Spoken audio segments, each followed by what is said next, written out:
جامی بھائی، کرنے کا کام اللہ کے نبی صلی اللہ علیہ وسلم کی سکھائی ہوئی ایک خوبصورت دعا ہے جی جو ہم سب کی ضرورت تو ہے ہی. جی اور اس دعا کا احساس مجھے اس وقت زیادہ ہوا جب میں نے جلال پور پیر والا میں ان کافروں کو دیکھا، ان لوگوں کو دیکھا جو اپنے گھر بار چھوڑ کر، زندگی بچا کر محفوظ جگہ پر خیموں کے اندر بیٹھے ہوئے ہیں. جب ہم صبح کے ٹائم پر وہاں پر گئے وزٹ کے لیے تو میں نے وہاں دیکھا کہ کل تک یہ اپنے اپنے گھروں کے بادشاہ تھے. چھوٹے چھوٹے ننھے منھے ان کے شہزادے اور شہزادیاں میں نے بغیر چپلوں کے دیکھے. ایک بچے سے پوچھا، بیٹا تو نے کپڑے کیوں نہیں بدلے؟ ہائے،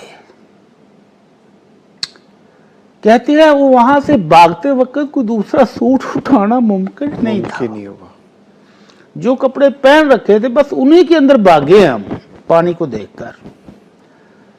تو یہ ساری مشکلات، یہ سارے دکھ، یہ سارے رنج اللہ کے نبی صلی اللہ علیہ وسلم کی حدیث ہمیں یاد دلاتے ہیں، آپ کا فرمان یاد دلاتے ہیں کہ اللہ تعالیٰ سے عافیت مانگنی چاہیے.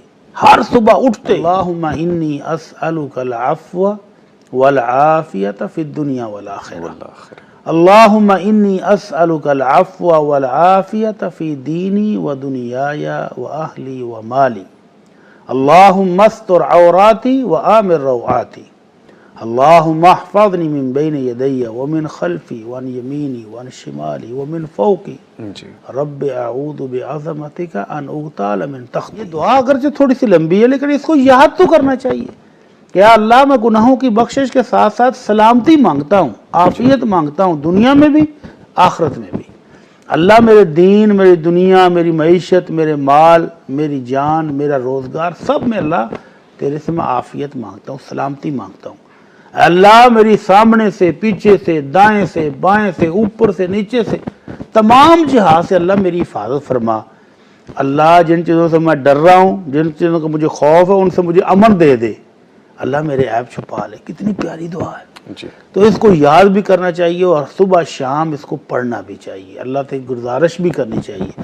اللہ رب العزت کے دربار میں ہر روز اپنی ریکویسٹ بھیجنی چاہیے کہ اللہ میں تیرے سے گناہوں کی معافی کے ساتھ ساتھ سلامتی مانگتا ہوں. زندگی جب تک ہے سلامتی کے ساتھ گزرے تو اس سے بڑھ کر اور اللہ کا تحفہ کیا ہو سکتا ہے، اللہ کی رحمت کیا ہو سکتا ہے. اور یہ عافیت کی قیمت جاننا ہو تو ایک چکر ضرور لگائیں ان لوگوں کے پاس جن کے پاس سب کچھ تھا اور اب کچھ بھی نہیں.